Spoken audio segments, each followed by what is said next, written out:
Pagdating sa bahay, nagluto na lang ako ng aking hapunan.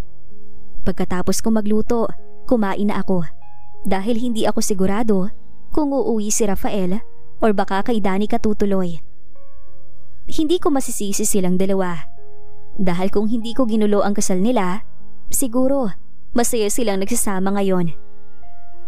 Pagkatapos kong kumain, umakyat na ako para magpahinga. Naligo muna ako at tumawag saglit kay Jessica para kamustahin siya. Siguro magpa-check up muna ako bukas. I need to confirm kung buntis nga ba ako. Humiga na ako at hindi ko namalayan na nakatulog na ako at pagising ko, walang Rafael akong nakita. Mapait akong ngumiti. Magpa-check up muna ako bago papasok sa trabaho. Baka sa isang linggo, hindi na ako magtatrabaho. I don't need to work though. May sarili rin ako negosyo sa US at araw-araw ang pasok ng pera sa bank account ko. Nandito na ako sa ospital at medyo natagalan ako dahil ang haba ng pila. When the nurse called my name, pumasok na ako. Congratulations! You're 7 weeks pregnant. Nakangiti na saad ni Doc. Ngumiti lang ako dito at nagpasalamat. Kailangan malaman ni Rafael na buntis ako. Ayoko namang itago ito at karapatan niya malaman na magkakaanak na kami. Dumiretso na ako sa company after ng check-up. Pagdating ko, dumiretso na agad ako sa office ng asawa ko. Pero pinigilan ako ni Raquel. Nandyan si Vice President Ruiz. Mahinahon na sabi nito. Himala, hindi na tumataray. Tiningnan ko lang ito bago ko pinihit ang pinto. Kumatok muna ako at pumasok na. Nakita ko si Vice at si Rafael na parang masinsinan na nag-uusap. Good morning, sir. Yumuko ako dito bilang paggalang. Glad you're here. Seryosong saad ni Vice. Tiningnan ko si Rafael pero umiwas ito ng tingin sa akin. Alam mo ba kung saan umuwi ang asawa mo? Diin na tanong ni Vice sa akin. Hindi po. Tipid na sagot ko dito. He's with Danica last night. It's okay with you? Medyo galit na tanong niya ulit sa akin. Can I ask you to, sir? Diretsong tingin ko kay Vice. Bakit ang dali sa inyong ipakasal sa akin si Rafael? Hindi naman siguro ang reason na dahil sinabi ko noon na buntis ako. At alam naman ninyo na lahat ng ginawa kong kalokohan lang yon. Walang kakurap-kurap na tingnan ko silang dalawa. May iba pa bang dahilan? Tanong ko dito pero umiwas ito ng tingin. Ayusin niyo ang pagsasama ninyo. Galit na saad nito. Mahal ko si Danica, lolo. Mahinahon na saad ni Rafael. Pero tiningnan lang siya ng masama ni Vice. Gusto niyo maghiwalay dalawa? Go ahead. Saad ni Vice na galit na ito. Napapikit ako dahil pakiramdam ko na uubusan ako ng hangin na hindi na makahinga. Just space for now. I need space. Diretsong tumingin si Rafael sa akin. Space? Wala ring pinagkaiba sa hiwalayan. Kung space hinihingi mo, ibibigay ko. But don't expect na maaayos ang lahat. Diin na sabi ko dito. Nagulat ito sa naging reaksyon ko. You're free. Aalis na pati ako sa bahay mo at babalik na ako sa kondo ko. Tumalikod na ako dito. Hinayaan kong tumulo ang luha ko kahit maraming empleyado ang nakakita na umiiyak ako. I hate you. Pinunasan ko muna ang luha ko at tumiretso na sa aking lamesa para magtrabaho. Ito ang pinakaayaw ko sa lahat, na nagmumukhang kawawa kapag nasasaktan. Ayaw kong pilitin si Rafael kung ayaw sa akin. Walang pumapansin sa akin. Kahit si Mrs. Cruz ay tahimik ito. Tanghalian na, kaya nagsikain na silang lahat. Napag-isipan ko na makipag-video call sa daddy ko gamit ang computer na ginagamit ko dito sa aming department. Andy? It's Dad. Siya lang tumatawag sa akin ng Andy. Sa palagay ko, nasa office siya. Hey Dad. Paus na boses na tinawag ko ito at hindi ko napigilang lumuha. Miss you, Daddy. Tumatawa ako habang umiiyak dito. Bakit ka umiiyak? There's a problem? Malalim na tingin ito sa akin. Did you know that I got married? Umiiyak na sabi ko dito. Sorry Dad, kasi wala na akong ginawang tama sa buhay ko. Malungkot na saad ko dito. Are you not happy? Tanong nito at tumango ako. Napahagulhol ako ng iyak. Come back here in US, baby. I saw a tears in my dad's eyes. I can't. Tipid na sabi ko dito. Andy, baby. Tawag ulit ni Daddy. Tumingin ako dito. I'm pregnant. I'm sorry, Daddy. But it's like I can't bear this. Lumuluhang sabi ko dito. No, Andrea. Don't read that baby. Okay, anak, kung ano man na nasa isip mo, huwag mong aalisin ang bata. Medyo galit na sabi ni Daddy. Naging miserable na ang buhay ko. Pakiramdam ko, nag-iisa ako. Tulad ng dati na isang nerd pa ako, walang kaibigan, walang kumakausap. Do you want me to go there? Sabi ni Daddy na lumuluha din ito. Hindi na po. Ako na lang po uuwi dyan. Mahinang sabi ko dito at nagpaalam na ako. Tatayo na sana ako pero nasa harapan ko si Rafael. Let's do an annulment. Seryosong saad nito na nagpatigil sa akin. I think he wants space. I'm pregnant. Saad ko dito na nagulat sa sinabi ko. Ayokong itago to, Rafael. Pero if you want annulment, it's okay. Mapait na sabi ko dito. Pero hindi ito umiimik. Tumayo na ako at uuwi na lang. Parang bigla lang akong nawalan ng lakas. Pero bago pa ako tumalikod, alam ko na mahal niyo ang isa't isa ni Danica. Siguro nga, naging miserable ang buhay mo nang hindi natuloy ang kasal ninyo. Pero naging miserable ang buhay ko nang natutunan na kitang mahalin at bigla rin akong iiwanan. But I promise to myself that I will not beg for love. Sabi ko dito habang lumuluhan na ako. I have everything. Pero bakit hindi ako kayang tanggapin ng iba? Bakit hindi ako kayang mahalin ng taong mahal ko? Pero oras na bibitawan ako, hindi na ako babalik pa. Mapait akong ngumiti dito at tumalikod na. Andrea.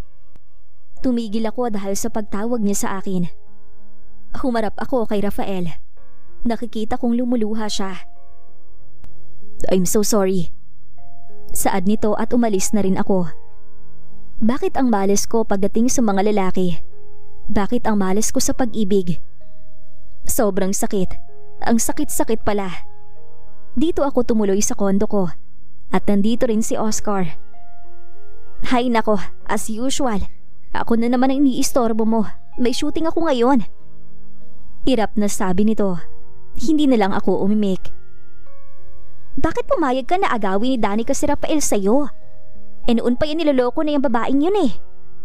Saad nito na ikinagulat ko. What? Sabi ko, magjowa pa lang mga yan. Niloloko na ni Danica si Rafael. Girl, nasa showbiz din ako, no? Sinubukan din niya akong paibigin. Saad nito na akala mo diring-diri ito. Narinig ko na may nag-doorbell, kaya tumayo muna ako para tingnan kung sino ito. Bakit nandito kayong dalawa? It's Jenny and Sandy na kapwa nakangiti. Naka-on leave kami kaya ikaw muna ang guluhin namin. Natatawang sabi ni Jenny. Dumiretso na pumasok ang dalawa pero nagulat ang mga ito nang makita si Oscar. Napangisi tuloy ako. Lagot kang bata ka. OMG! Si Oscar! Sigaw ni Jenny. Bigla na lang tumakbo ang dalawa kay Oscar. Ay, mga bruha kayo! Hindi ko kayo papatulan, oh! Sigaw ni Oscar na dali-daling pumunta agad sa likuran ko. Napatulala lang ang dalawang kaibigan ko. Literal na nakanganga pa. Anong ibig mong sabihin? Saad ni Jenny. Bading ka, Oscar. Crush pa naman kita. Saad naman ni Sandy. Inirapan lang sila ni Oscar. Akala ko pa naman makakahalik na ako ng isang artista. Iling-iling na sabi ni Jenny na humagalpak naman ang tawa si Sandy. Napapailing na lang si Andrea sa tatlong ito. Magsitigil kayo! Andrea, ilayo mo ko dito! Ani ni Oscar na sobrang sama ng tingin sa dalawa na panay ang ngisi. Pero alam mo Jenny, kahit bakla, maiinlove din dyan. Pang-aasar lalo ni Sandy dito kay Oscar. Hey, tigilan niyo ako! Tumawa naman ng tumawa ang dalawa. Iniwan ko muna silang tatlo para maghanda ng merienda. Naririnig ko pa ang hirit ni Oscar. Ang kulit talaga nila Sandy at Jenny. Pagkatapos ko maghanda ng merienda, bumalik na ako sa sala. Andrea, help! Ilayo mo ko sa dalawang to! Sabay takbo nito sa likuran ko. Tama na yan, kain muna tayo. Saad ko sa kanila. Napabuntong hininga na naman ako. Nakatingin ang tatlo sa akin. Kumusta naman kayo ng asawa mo? Seryosong tanong ni Sandy sa akin. Hiwalay na kami. Tipid na sagot ko dito. Ano ba yan? Ang lungkot naman ng love life ninyo. Saad ni Jenny. Don't worry Andrea, ako magbibigay ng happy ending. Ngisi ni Sandy. Bigla akong kinabahan pag ganyan ang ngisi ni Sandy at Jenny. Dahil may gagawin na namang kalokohan ito. Baby Oscar, paibigin mo si Danica, okay? Ngisi ni Jenny. Ang kay Andrea, dapat kay Andrea lang. Si Rafael, para kay Andrea lang. Sabay kindat ni Sandy sa akin. Napatulala lang ako sa dalawang kaibigan ko. Pati si Oscar ay nakanganga rin ito.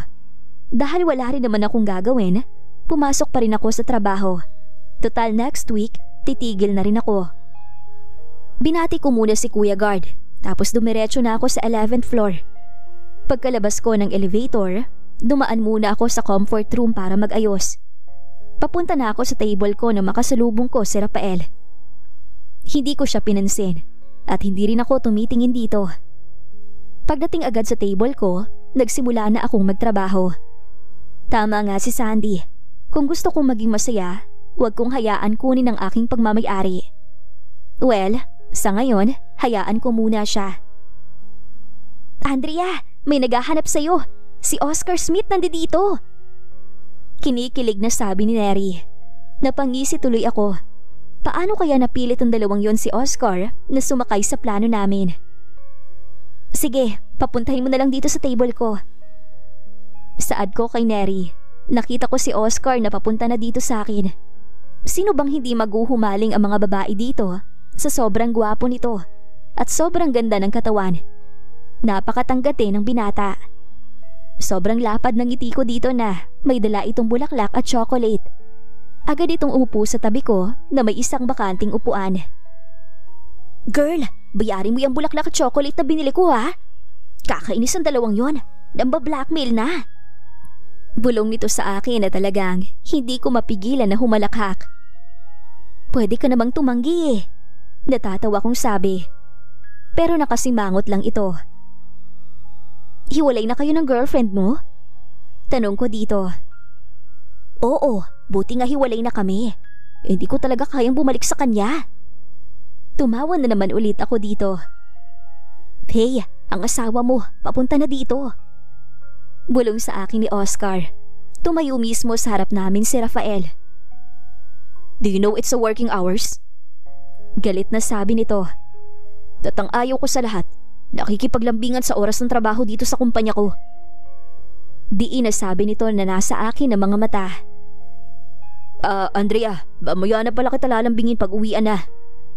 Sagot naman ni Oscar na hindi ko maiwasan na mapangiti. Wait pare, asawa ko pa rin si Andrea. Sa showbiz ka pa naman.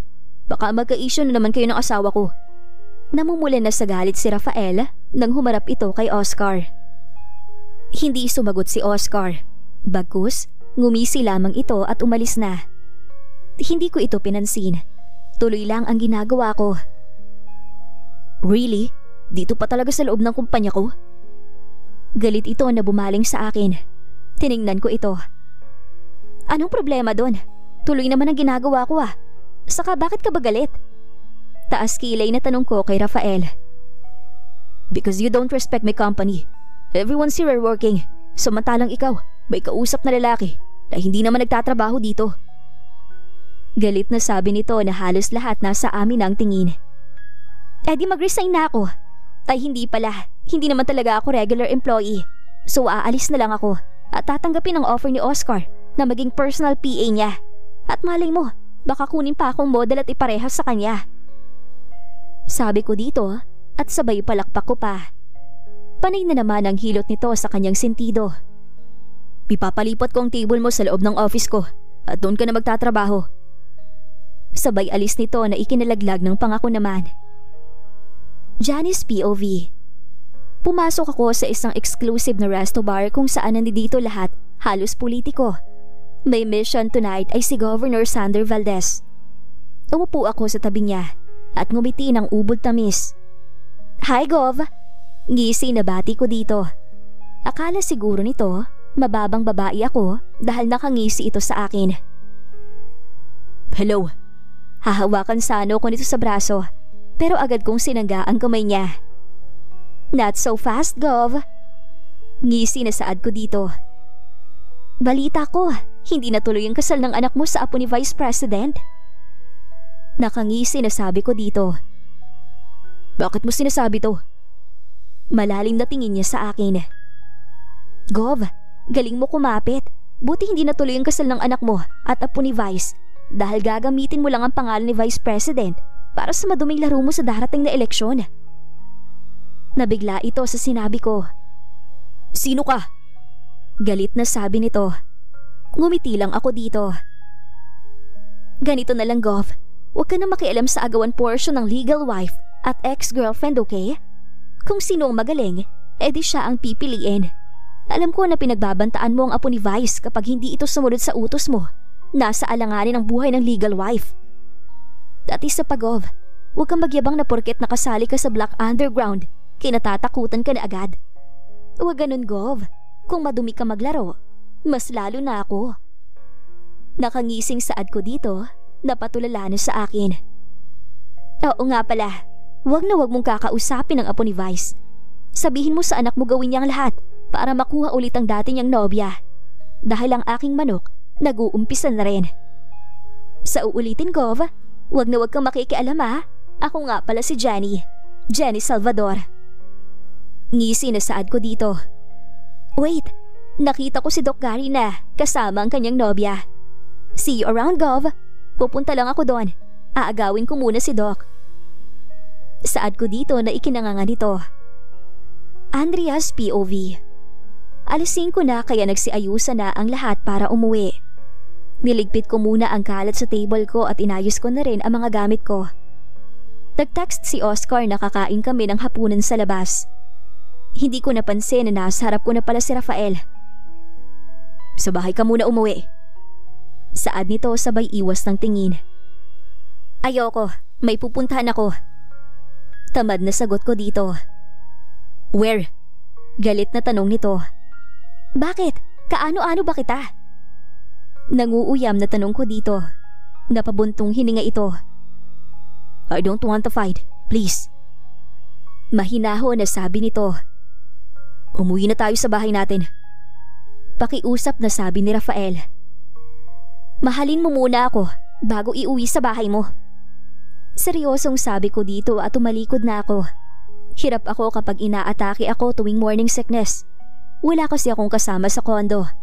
Si Oscar nasa Brazil dahil may pictorial siya sa bagong post niya sa Men's Magazine. Kahit medyo nahihilo ako, pinilit ko pa rin pumasok sa trabaho. Dahil ayoko talagang magmukmuk. Even dating may sakit ako, gusto ko lagi ako may ginagawa. Hindi ko nakita si Kuya Guard, kaya dumiretso na ako pumasok. Isasara ko sana ang elevator nang biglang may pumigil. Si Rafael. What time did you go home last night? Tanong nito habang sa unahan ng tingin nito. Around 10 p.m. Saad ko sabay tingin dito. He looked so stressed. Parang nangingitim ang gilid ng mata niya.